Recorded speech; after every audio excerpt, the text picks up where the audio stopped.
My name's Mark, 56, and for most of my life, I was the man women trusted with their chaos, but not their futures.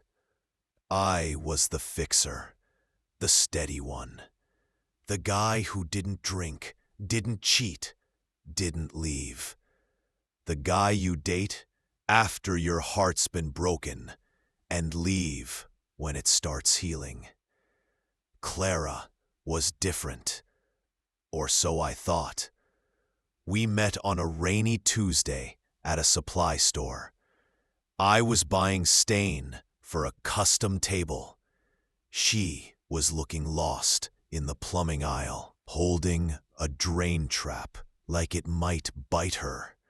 She asked if I knew how to fix a leak. I said yes.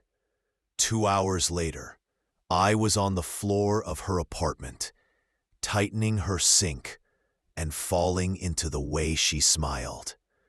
Clara had this energy, restless, bright. She talked fast, thought faster, dreamed in Technicolor. I hadn't felt anything in years. She made me feel like maybe I still had time left to build something beautiful. At first, it was small things. I'd fix a shelf. She'd cook dinner. I'd talk about my past marriage. She'd talk about her startup dreams. She wanted to create a skincare brand, plant-based, eco-conscious, real. She said she'd been laughed out of 3 investor meetings already. They see a girl with a Pinterest board, she said, not a businesswoman. I saw more than a businesswoman. I saw someone who meant it. So I did what I always do. I believed in her. I sold my second truck, paused client work, maxed out my cards, all to fund a dream that wasn't mine. Because in some way, I thought she was my dream. We spent nights in our kitchen, bottling face oil, laughing about how we'd be the couple behind the movement. I delivered products by hand, built our Shopify site, created the logo. She said I was her roots. I didn't realize she already planned to grow in another direction. Period. Success didn't come overnight. But when it came, it swallowed her whole. First, it was one viral video, then an article, then influencers reposting her oil with hashtags like Glow with Clara and From Her Hands to Yours. She started getting invites, panels, podcasts, brand brunches where I wasn't on the guest list. I stayed home, took care of inventory, sent follow-ups, fixed the label printer when it jammed. You know, the invisible stuff that keeps businesses breathing. She'd come home glowing, lips red, voice light. You wouldn't believe who I met. They loved my story. They said I'm the next big thing.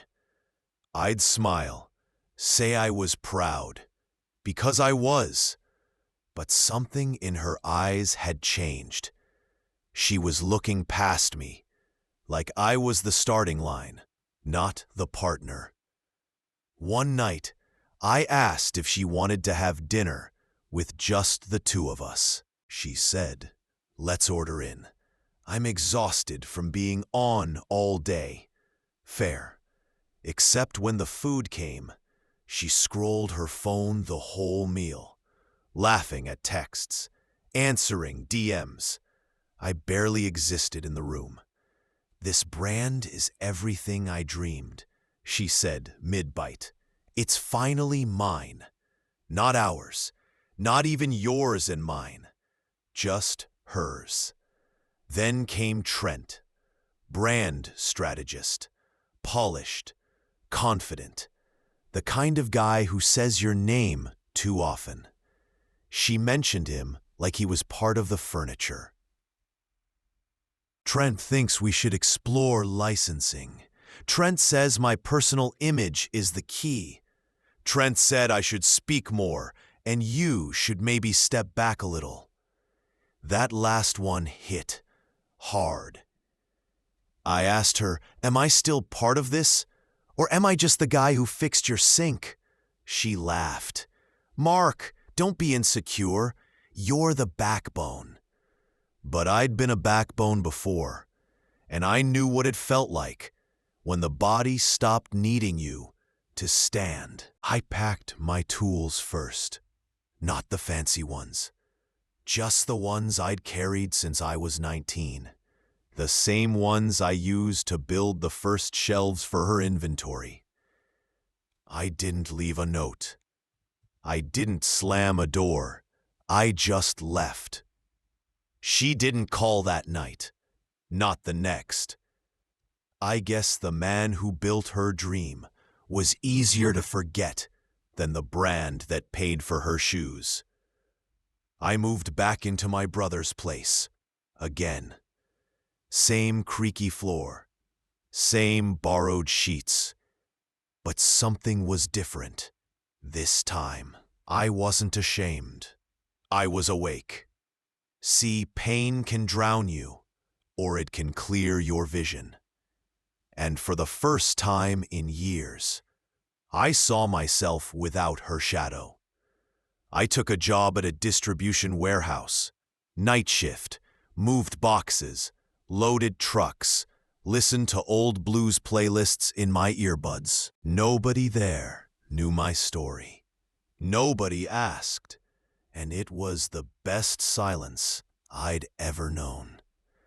I spent my days reading business blogs, marketing manuals, TED Talks, watched YouTube channels about startups, took notes like a kid in school. Not because I wanted revenge, but because I wanted me back. One night, I saw an article about Clara. Glow with Clara to cease retail expansion amid internal restructuring. Buried in it. Investor exit, licensing issues, cash flow slowdown. The woman who once had it all? She was holding a castle built on my bones, and now it was cracking. I didn't feel joy.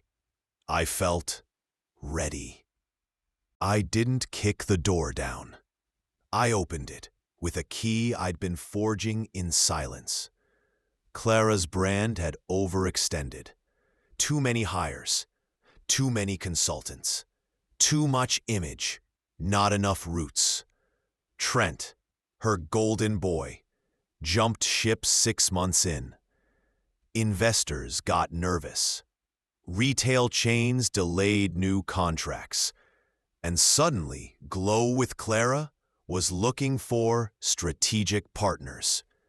That's where I came in. Not as Mark the Carpenter, not as her ex, but as Michael Carter Holdings, a name my lawyer helped set up 6 months prior. It was clean, professional, unrecognizable. We submitted a bid. My proposal was modest. Capital infusion, silent partnership, access to operations. She accepted it fast. Desperation makes people forget to read the fine print. A week later, I walked into the same office I helped her rent 2 years before. She didn't recognize me at first. Then she blinked, stood slowly. Mark? No, I said calmly. Mr. Carter. Silence. I dropped the contract on the table. Her signature. My ownership. You sold me back what I built for half the price. She didn't speak, didn't cry, just stood there, shrinking by the second. I didn't gloat, didn't smirk. I just said, you took my name off the story. I put it back. Quietly. I didn't fire her. That would have been too easy, too loud. Instead, I offered her a title. Brand ambassador. No equity, no strategy input. Just a face, a name, a smile. She hesitated. You really think I'll agree to that? I nodded. It's either that or step aside completely. The story moves on, Clara, with or without the original face. She signed, not because she trusted me, but because she knew I'd earned it. We kept the brand name, but the messaging changed. No more fake humility. No more fairy tales about bootstraps and hustle. We told the truth now about real work, real help, and real partnerships. The media loved the new tone. Customers came back. Sales went up. The brand felt human again. And she showed up. Sat through photo shoots, gave scripted interviews. But the sparkle was gone. One day, after a campaign review, she lingered. I was gathering files when she asked, "Why didn't you destroy me?" I didn't look up. Because you weren't the goal. I was. A year later, I sold my stake. At 10 times the price I paid to get in. The buyer didn't care about the past. Just the numbers. And I didn't care about the brand anymore. Clara stayed on. The face, the story, the polished narrative. But the power? That walked out the door with me. I moved west. Small town. Ocean breeze. Workshop in the back. Started making clocks out of reclaimed wood. No logos. No labels. Just time. People ask why I left the company I helped build. I say, because peace pays better than pride. Sometimes I see her online, smiling on a panel, praising community over ego. It used to sting. Now I just smile. Because I know what she doesn't say, that the man she left for money was the man who learned how to own everything, quietly. Some call it revenge. I call it redemption. And that, my friend, is more valuable than any brand.